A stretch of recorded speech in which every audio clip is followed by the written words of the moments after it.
पैंतालीस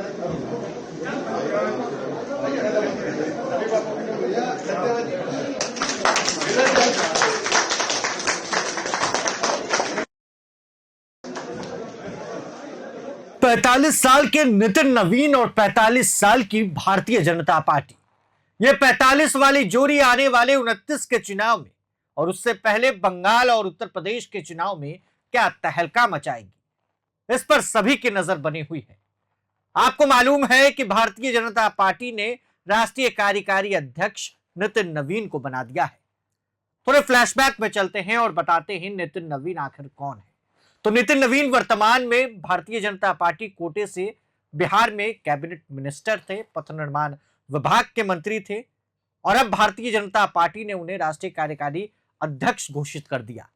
लगातार 5 बार चुनाव जीतने वाले नितिन नवीन पर बीजेपी ने आखिर क्यों भरोसा जताया?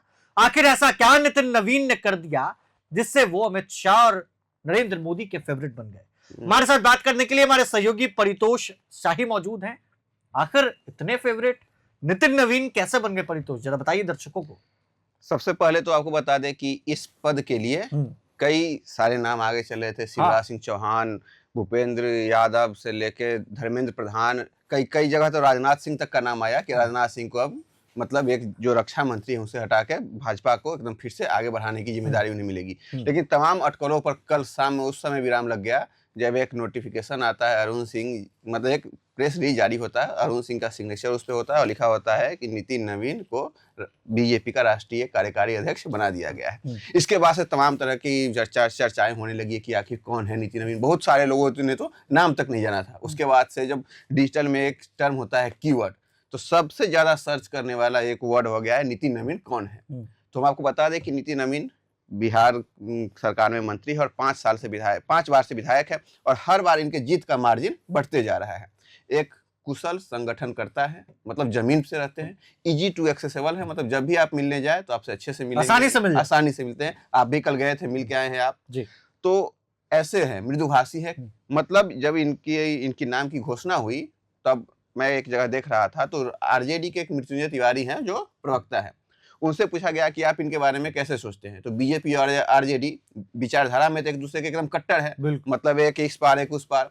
लेकिन मृत्युंजय तिवारी ने कहा था कि हमारे भाई हैं, हमारी पारिवारिक रिश्ते हैं इनसे, कभी भी हम इनसे मिलना चाहे तो कभी भी हम मतलब जब चाहे तब मिल लेते हैं, कोई भी दिक्कत नहीं होने देते। इसका मतलब यह है कि इनके पार्टी में ही नहीं, पार्टी के अलावे भी इनके सबसे अच्छे संबंध है। दूसरा चीज ये होता है कि आप किसी बड़े पद पे जाते हैं तो उसमें दिखाया जाता है कि आप कितना जल्दी कोई भी चीज को ऑर्गेनाइज कर सकते हैं। तो ऐसा भी कहा जाता है कि पीएम मोदी जब भी बिहार आते हैं या पटना आते हैं तो सब कुछ ऑर्गेनाइज करने की जिम्मेदारी इन्हीं के पास होती है। तो ऐसे में देखा जाए तो जो बीजेपी ने इन पे दाव लगाया है इसमें कई चीजें हैं। एक चीज तो है नहीं, एक तो है कि ऑर्गेनाइजर अच्छे हैं, कुशल संगठन करता है और खाटी बीजेपी है, न कभी इधर रहे हैं न कभी उधर रहे। इनके पिताजी भी जब बीजेपी की स्थापना हुई थी उस समय के सदस्य रहे हुए हैं। बिल्कुल, छात्र राजनीति से इनकी शुरुआत हुई, एबीवीपी से। इनके पिताजी और 2006 में ये विधायक बने थे, मतलब उसी के इर्द गिर्द बने थे। तो खाटी बीजेपी है। एक और चीज आपको बता दें कि मतलब लोगों का उस पर ध्यान नहीं जाता है। जब एसआईआर का मुद्दा बिहार में चल रहा था, चुनाव से पहले राहुल गांधी आए थे तो पीएम मोदी की मां को लेकर आपत्तिजनक टिप्पणी की गई थी एक जगह कांग्रेस के सभा में।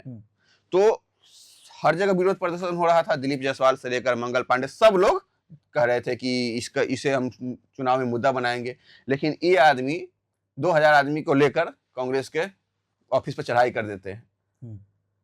मतलब पीएम मोदी को लेकर इनके मन में क्या आदर है, क्या प्यार है, यह इसी से देखा जा सकता है। वहां पर झड़प भी हुई थी, लाठीचार्ज भी हुआ था, याद है? आप लोग खुद कवर करने गए थे। तो बीजेपी को लेकर इतने कमिटेड है, अपने पीएम को लेकर, गृह मंत्री को लेकर, तो सब कुछ क्यों एक तरह से देखा जा गया है, तब जाके इनको जिम्मेदारी दी गई है। अब ये सवाल है कि आने वाले कुछ महीनों में विधानसभा चुनाव है, बिहार में तो हो गया, बिहार का गिफ्ट नितिन नवीन को मिल गया। कई प्रधानमंत्री के रोड शो पटना में हुए, मैं खुद मौजूद रहता था तो मैं देखता था कि सुबह के 2 बजे भी अगर आप रोड शो की तैयारी में जब आप कवर करते होंगे खबर को, तो सड़क पर नितिन नवीन आपको नजर आएंगे। वो गाड़ी में बैठ के 2 बजे सुबह तक वो नजर बनाए रखते थे। अब बात है कि बंगाल चुनाव में इसका असर क्या पड़ेगा? बंगाल चुनाव में तो इसका असर पड़ेगा। उससे पहले बताते हैं कि ये छत्तीसगढ़ के प्रभारी भी हैं। जी, छत्तीसगढ़ में प्रभारी जीत तो 2018 में जब भूपेश बघेल जीते थे तो उनका एक लार्जर देन इमेज बनाया गया था कि छत्तीसगढ़ में अब फिर से अब लगातार मतलब कांग्रेस की सरकार रहेगी, भूपेश बघेल को कोई हराने वाला नहीं है, बीजेपी के पास वैसा कोई फेस नहीं है वैसा मास अपील वाला जो भूपेश बघेल को चुनौती दे। वहां पर इनकी एंट्री होती है, बनाए जाते हैं, वहां पर पूरा ताना बाना बुनते हैं जैसे तैसे। 2023 में बीजेपी वहां पर अप्रत्याशित जीत हासिल करती है। आपको बता दें कि 2023 में जिसका रिजल्ट आ गया, लेकिन अभी भी प्रभारी वहां के हैं। तो 2025 के फरवरी में वहां के जो पूर्व सीएम हैं, जो कांग्रेस नेता है भूपेश बघेल, उन्होंने एक फेसबुक पोस्ट किया था, वो पढ़ के मैं सुनाता हूं। 4 फरवरी 2025 का पोस्ट है। मुख्यमंत्री विष्णु साय जी, जो अभी वहां के सीएम हैं, मुख्यमंत्री विष्णु साय जी एक प्रवक्ता बिहार से आए हैं, उनका नाम नितिन नवीन है। आजकल गलियों में चुनौती देते घूम रहे हैं, किसी को भी चुनौती दे देते हैं।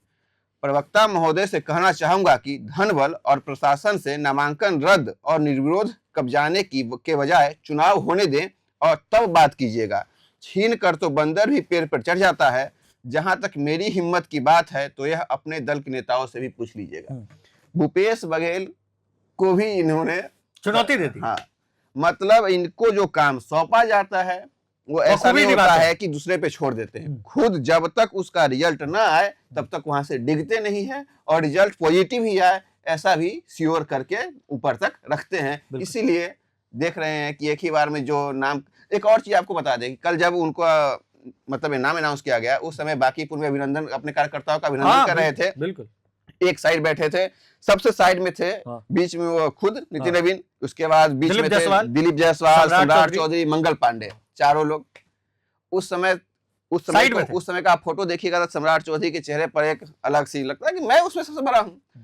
और उसके 2 घंटे के बाद एक फोटो आई जिसमें दिलीप जायसवाल, सम्राट चौधरी उनको माला पहना रहे हैं।